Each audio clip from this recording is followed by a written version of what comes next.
Genesis chapter 50, verses 1 to 26. I'm reading from the New Revised Standard Version. Verse 1. Then Joseph threw himself on his father's face and wept over him and kissed him. Verse 2. Joseph commanded the physicians in his service to embalm his father. So the physicians embalmed Israel. Verse 3. They spent 40 days in doing this, for that is the time required for embalming, and the Egyptians wept for him 70 days. Verse 4, when the days of weeping for him were past, Joseph addressed the household of Pharaoh. If now I have found favor with you, please speak to Pharaoh as follows. Verse 5, my father made me swear an oath. He said, I am about to die. In the tomb that I hewed out of myself in the land of Canaan, there you shall bury me. Now therefore let me go up, so that I may bury my father, then I will return.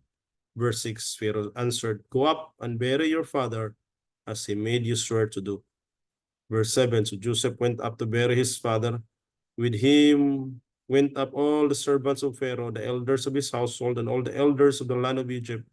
Verse 8, as well as all the household of Joseph, his brothers, and his father's household. Only their children, their flocks, and their herds were left in the land of Goshen. Verse 9, both chariots and charioteers went up with him. It was a very great day, company. Verse 10, when they came to the threshing floor of Atad, which is beyond the Jordan, they held there a very great and sorrowful lamentation. And he observed a time of mourning for his father 7 days.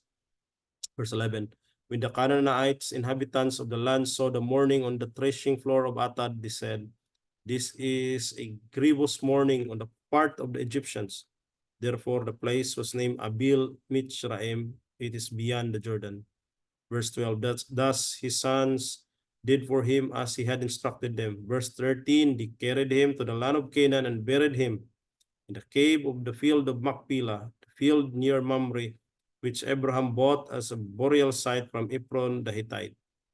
Verse 14, that he had buried his father Joseph returned to Egypt with his brothers and all who had gone up with him to bury his father.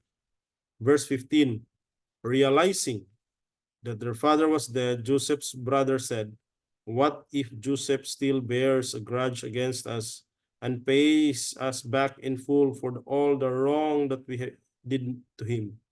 Verse 16, so they approached Joseph saying, your father gave this instruction before he died. 17, say to Joseph, I beg you, forgive the crime of your brothers and the wrong they did in harming you.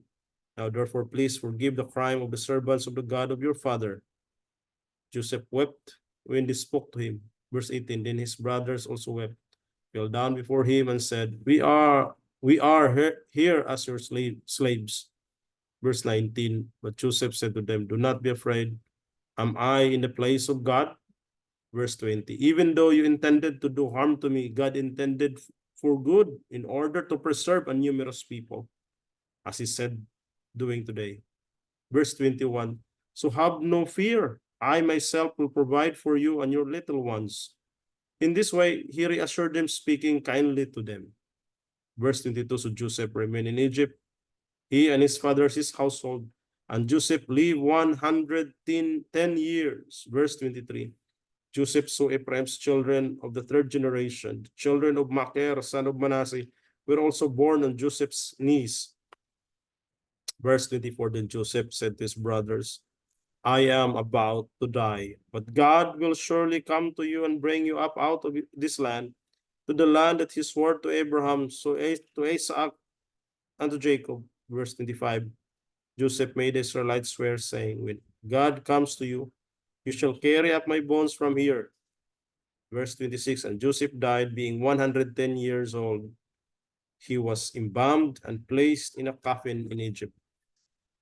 I'm reading from the New Revised Standard Version, Genesis chapter 50, verses 1 to 26.